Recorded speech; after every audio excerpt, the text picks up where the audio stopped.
Now, when you're playing on Volskaya, a lot of people seem to have some, I think, confusion in terms of main tank play of where they're supposed to play.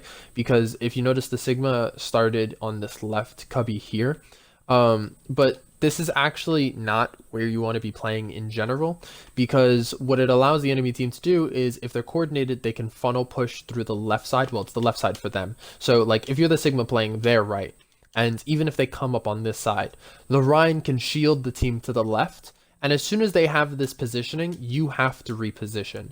And that causes you to retreat, and it takes time, and the rotation has to be timed well, and it has to be done perfectly. Because as they're moving in, you have to be backing up. You have to get your shield up before they can get any abilities out on your team. And you have to make sure that your team isn't panicking and splitting in wrong ways.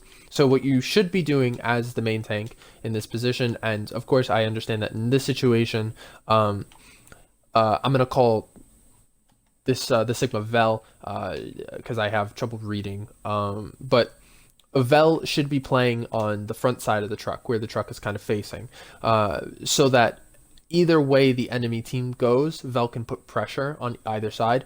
And especially as Sigma, you can kind of sag off to a certain degree where you can kind of give space between you and the Rhine. Because what the Rhine is going to want to do is get close, but Sigma doesn't need to be up close. So instead of letting them just turn the corner and suddenly be on top of you, you give them a little bit of space where Sigma has a slight advantage over Ryan, and you also can cover either side.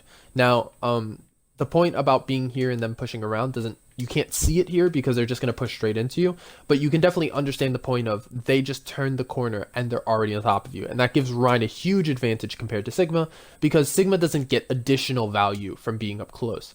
He has ranged abilities, Ryan does not. So Sigma would actually do some good to just start with the space already there, so that he doesn't have to create it later or be surprised. You want to limit the opportunities of surprise and such like this,